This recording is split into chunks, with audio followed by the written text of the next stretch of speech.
നമസ്കാരം. Venice tournament ഏറ്റവും പുതിയ വീഡിയോയിലേക്ക് എല്ലാ മാന്യ പ്രേക്ഷകർക്കും ഹൃദയം നിറഞ്ഞ സ്വാഗതം. ഈ ഒരു വീഡിയോ മാക്സിമം നിങ്ങൾ എല്ലാവരും ഒന്ന് കാണണം കേട്ടോ. കണ്ടാൽ മാത്രം പോരാ, നിങ്ങൾ ഈ വീഡിയോ മറ്റുള്ളവരിലേക്ക് കൂടെ ഒന്ന് ഷെയർ ചെയ്ത് കൊടുക്കാനായിട്ട് ശ്രമിക്കുക.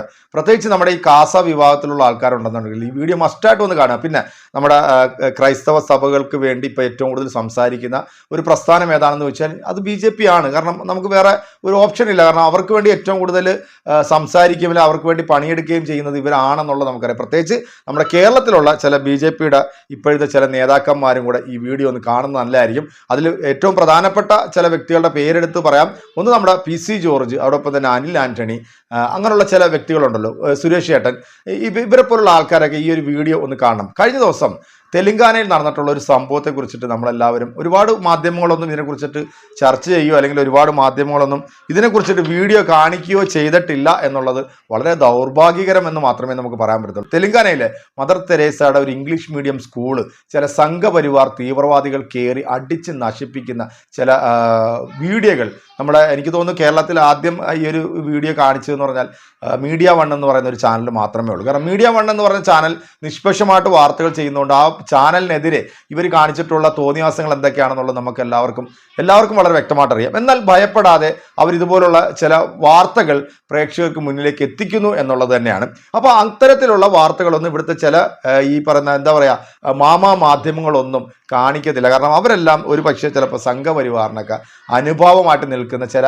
ആൾക്കാരായതുകൊണ്ടാണ് ഇത്തരത്തിലുള്ള വീഡിയോകളൊന്നും ഈ പുറം ലോകത്തേക്ക് കാണിക്കാത്തത്. തെലങ്കാനയിലെ സ്കൂളിലേക്ക് യൂണിഫോം ധരിക്കാതെ കാവി ധരിച്ചു വന്ന ചില കുട്ടികളോട് അവിടുത്തെ സാറന്മാർ ചോദിച്ചു, നിങ്ങൾ എന്തിനാണ് യൂണിഫോം ധരിക്കാതെ വന്നത് എന്ന് ചോദിക്കുകയും മാതാപിതാക്കളെ വിളിച്ചുകൊണ്ട് വരാൻ പറയുകയും ചെയ്തതിൻ്റെ ആ ഒരു കലിപ്പ് തീർത്തതാണ് ഈ പറഞ്ഞ മദർ തെരേസയുടെ പേരിലുള്ള ഈ സ്കൂൾ ഇംഗ്ലീഷ് മീഡിയം സ്കൂളിലേക്ക് വരികയും അവിടുത്തെ സ്കൂള് അടിച്ചു പൊളിക്കുകയും മദർ തെരേസയുടെ പ്രതിമ അടിച്ചു പൊളിക്കുകയും അവിടുത്തെ സാറിന് നെറ്റിയിൽ തിലകം ചാർത്തുകയും പിന്നീട് ജയ് ശ്രീറാം എന്ന് വിളിപ്പിക്കുകയും ചെയ്തിട്ടുള്ള ചില പരാമർശങ്ങൾ വന്നത്.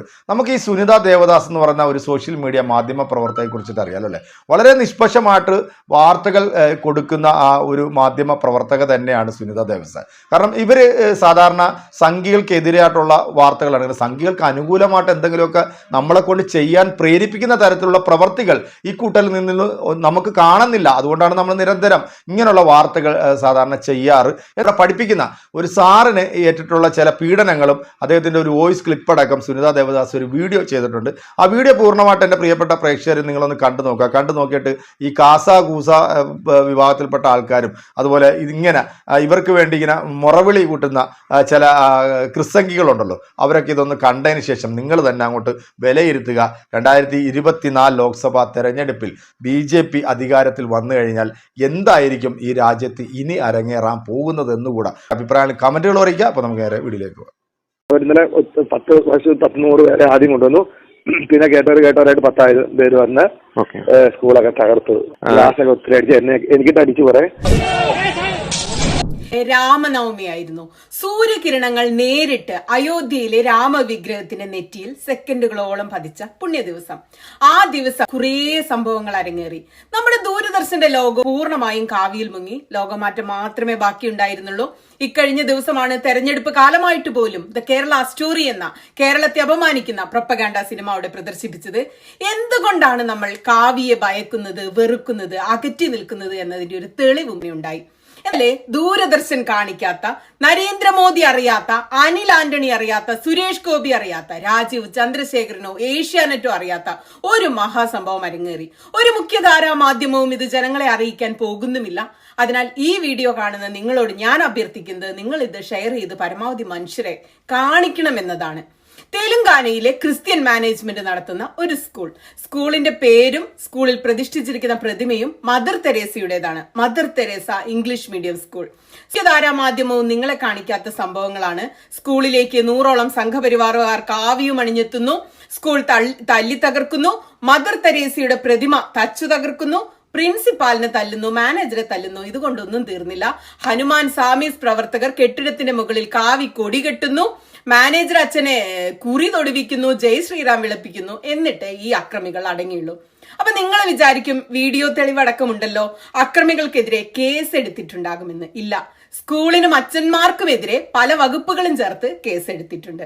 അക്രമത്തിനിരയായ അച്ഛൻ സംസാരിക്കുന്ന ഒരു ഓഡിയോ പുറത്തു വന്നിട്ടുണ്ട്. ഒഫീഷ്യലായിട്ട് കംപ്ലൈന്റ് കൊടുത്തിട്ടുണ്ടോ ഈ വിഷയമായിട്ട് ബന്ധപ്പെട്ട്? നമ്മുടെ അവർ മേടിച്ചിട്ടുണ്ട്. അവരും അത് പബ്ലിഷ് ആയിട്ട് ന്യൂസ് പറഞ്ഞിട്ടില്ല. നമ്മുടെ പേരിലുള്ള കംപ്ലൈന്റ് നമ്മളോട് അവർ ഇതുവരെ വിളിച്ച് പറഞ്ഞിട്ടില്ല. നമുക്ക് ഈ പുറത്തുനിന്ന് ഒരു വഴി നമ്മുടെ പേരിൽ 153, 295 ഇങ്ങനെ നോൺ വെയിലബിൾ ആയിട്ട് കേസ് ഇട്ടിട്ടുണ്ടെന്ന് അറിഞ്ഞു. ഓക്കെ, ഈ അക്രമികൾക്കെതിരെ അപ്പൊ നമുക്കെതിരെ. ഇതാണ് പ്രിയപ്പെട്ടവരെ ഇന്നത്തെ ഇന്ത്യയുടെ നേർചിത്രം.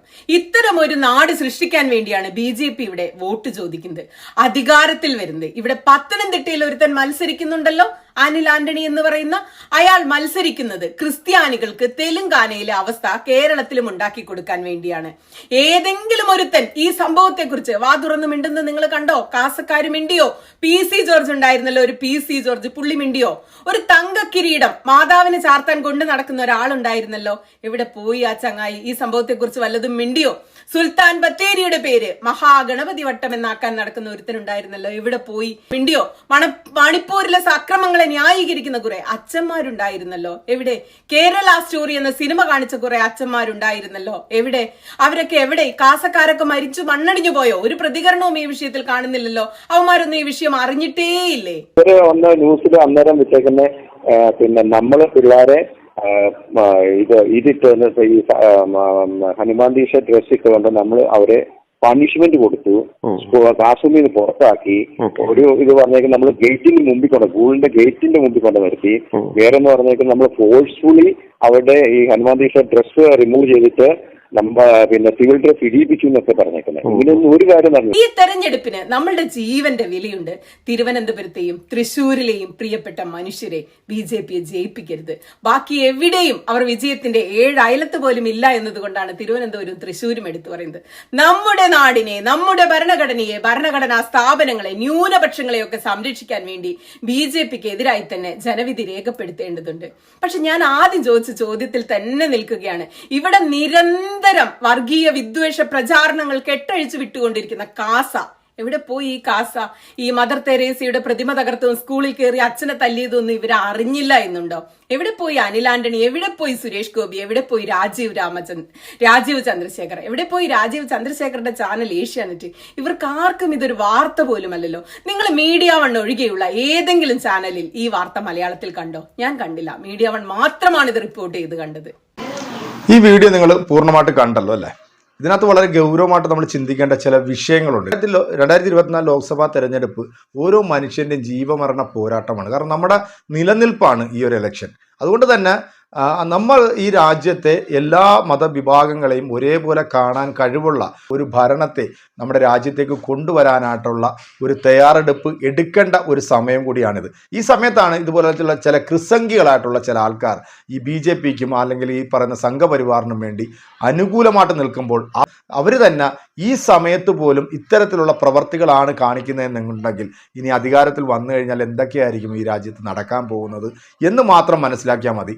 വീഡിയോ നിങ്ങൾക്ക് ഇഷ്ടമായെന്ന് വിശ്വസിക്കുന്നു. ഇഷ്ടമായിട്ടുണ്ടെങ്കിൽ നിങ്ങളുടെ വലിയൊരു അഭിപ്രായങ്ങളും കമൻറ്റുകളും നമ്മുടെ കമൻറ്റ് ബോക്സിൽ അറിയിക്കാം. മറ്റൊരു വീഡിയോ ആയിട്ട് കാണാമെന്ന ശുഭപ്രതീക്ഷയിൽ നിങ്ങളുടെയൊക്കെ സ്വന്തം മിനി സ്റ്റു എൻ്റർടൈൻമെൻറ്റ്.